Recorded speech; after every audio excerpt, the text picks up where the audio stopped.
Halo Tribuners, salam jumpa di Tribun Ambon hari ini edisi 29 Juli 2021. Bersama saya Ajeng Hatalia akan kami hadirkan berita terbaru dari Kota Ambon dan sekitarnya selengkapnya di Tribun Ambon. Hari ini kita mulai dengan berita pertama. Polresta Ambon dinilai keliru jadikan Soulisa tersangka. Penyidik Polresta Ambon dan Pulau-Pulau Lease dinilai keliru atas penetapan status tersangka terhadap aktivis Himpunan Mahasiswa Islam atau HMI Ambon, Risman Soulisa. Status Soulisa berubah jadi tersangka tidak berapa lama setelah aparat menangkapnya di kawasan Poka, Minggu 25 Juli 2021 lalu. Dengan tudingan menebar ujaran kebencian terhadap Presiden Republik Indonesia, Gubernur Maluku, dan Wali Kota Ambon. Tanggapan kekeliruan kepolisian diungkapkan praktisi hukum Adan Hadiba kepada tribunambon.com Kamis 29 Juli 2021 pagi.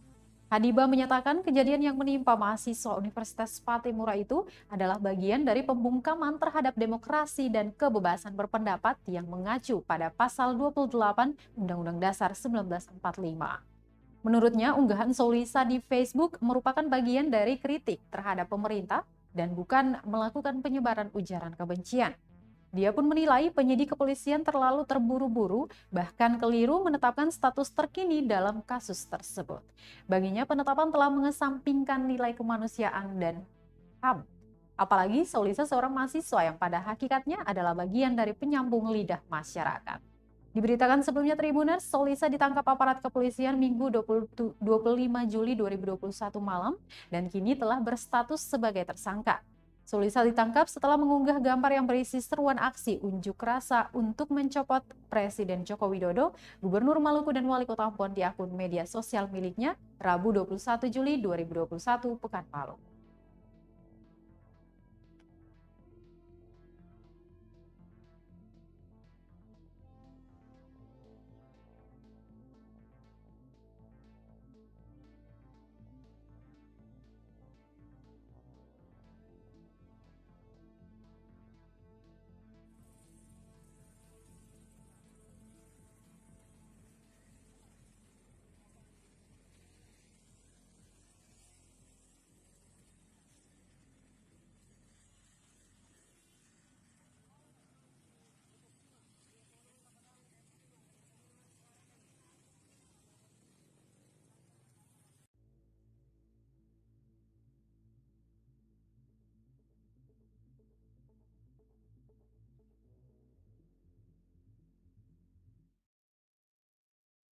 Baik Tribuners, kita ke berita lain. Sebulan direlokasi ke Pasar Apung, ratusan lapak masih tutup karena belum ada aliran listrik. Sebulan sudah direlokasi ke Pasar Apung Mardika, namun pedagang belum juga membuka lapaknya dikarenakan tidak ada aliran listrik. Pantauan tribunambon.com di lokasi hanya ada sekitar 15 lapak yang dibuka. Itu pun rata-rata berjualan aksesoris handphone.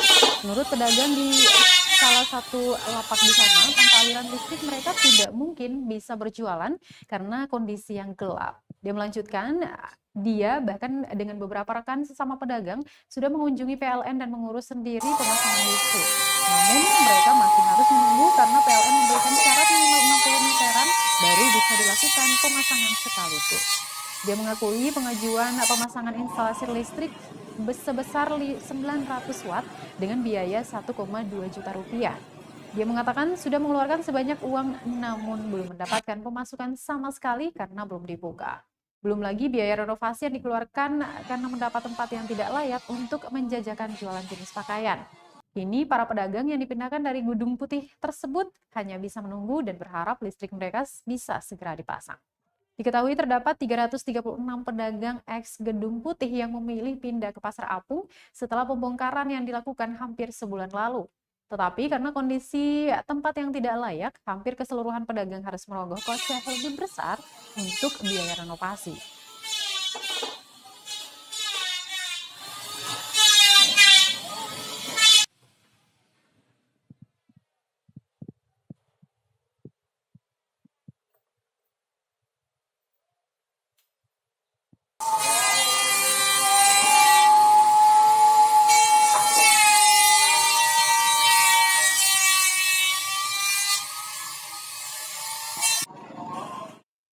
Baik, Tribuners dari Kota Ambon kita ke Kabupaten Buru. 7 bulan terakhir Pos SAR Namlea catat 3 kejadian kecelakaan laut termasuk kandasnya KM Tidar.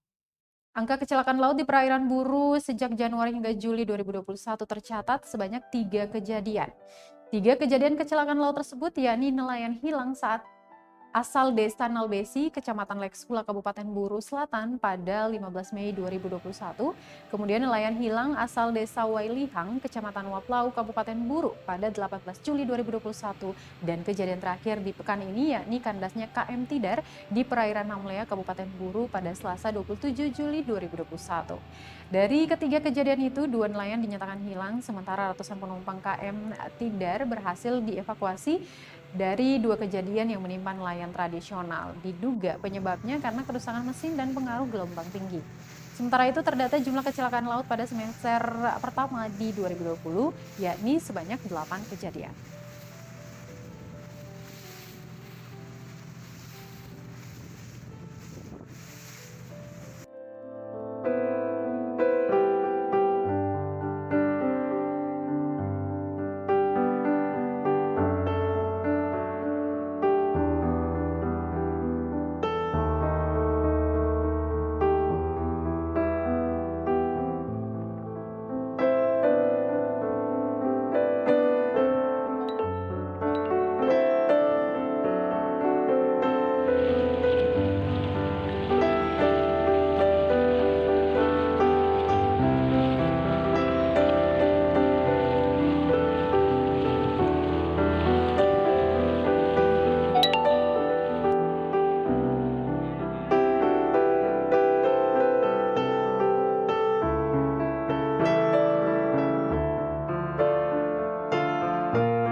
Masih dari Kabupaten Buru, Tribuners, tertibkan tambang ilegal personel gabungan dari TNI Polri lakukan penyisiran di Gunung Botak.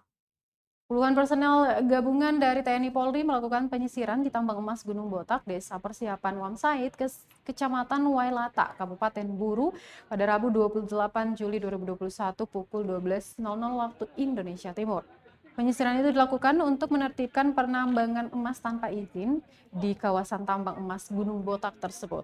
Adapun personel gabungan terdiri dari Samapta Polres Pulau Buru sebanyak 16, personel Wayapo 21 personel, Koramel Mako 8, Remo Kompi 3, Yon A Pelopor 2, dan Intel Kodim 1506 Namlea 1 orang. Jamaludin menerangkan proses penyisiran dibagi menjadi 2 regu, dengan penugasan 1 regu menuju lokasi tambang Gunung Botak, dipimpin langsung Kapolsek Wayapo Ibda Zainal, dan 1 regu lainnya melalui Sungai Jalur B, dipimpin oleh Kasat Samapta Polres Pulau Buru Ibtu JR Soplane. Kemudian juga ditemukan beberapa penambang namun tidak melakukan aktivitas apapun, dan mereka memilih meninggalkan lokasi tambang. Dia mengungkapkan sejumlah barang yang ditemukan langsung dilakukan pemusnahan. Selain pengerusakan dan pemusnahan barang, personel gabungan dari TNI Polri melakukan himbauan kepada masyarakat yang tinggal dekat lokasi tambang agar tidak melakukan aktivitas penambangan atau memasuki area tambang emas Gunung Botak.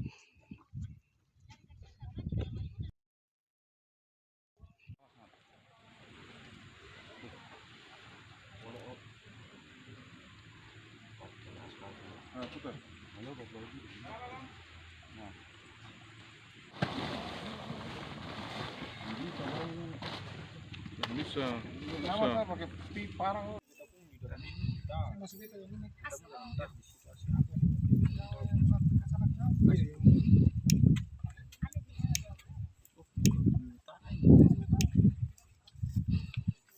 Air itu kan.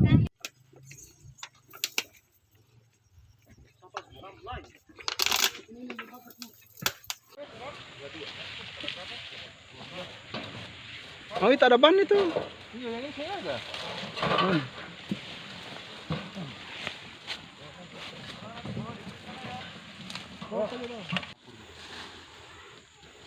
Ini apa ya? Kapur, kapur.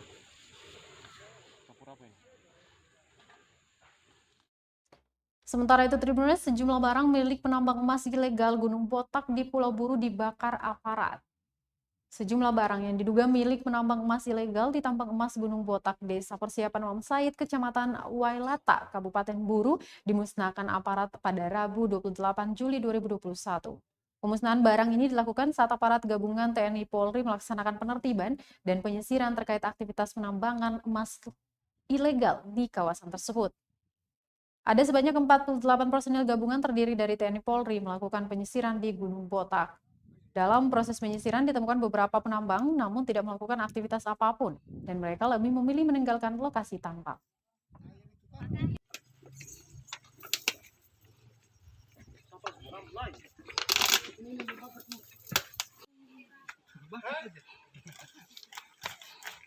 Iya, tunggu ke sana, tunggu pada.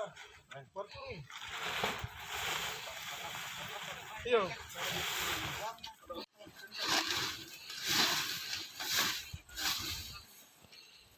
Di ini Bang ya? Iya, Pak. Mama dong pintar lah pak basah-basah. Pulang. Dari orang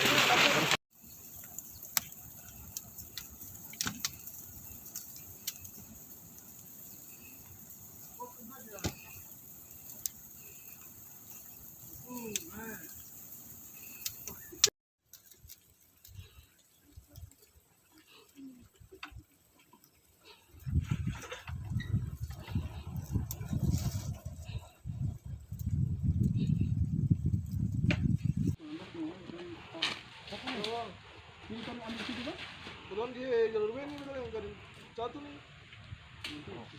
Ini. Yang butuh parang lah. Mama dong pintar lah pak basah-basah. Pulang. Dari orang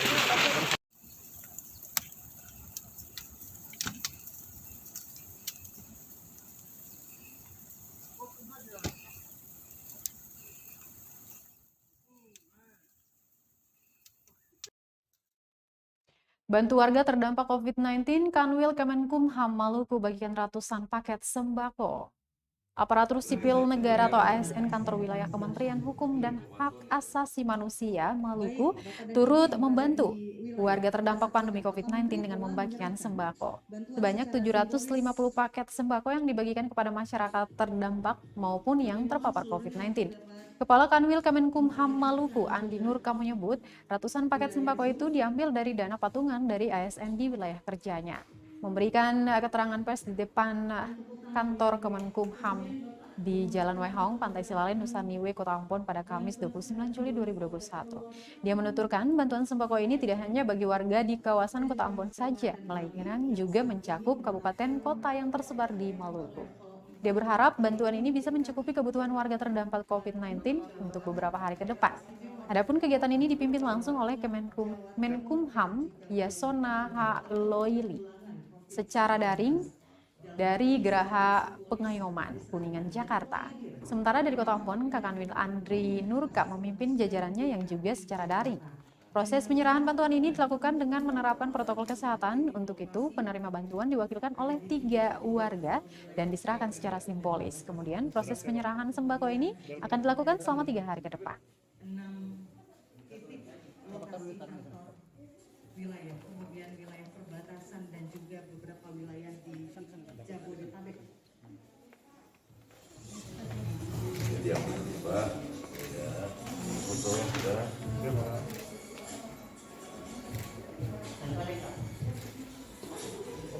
Baik.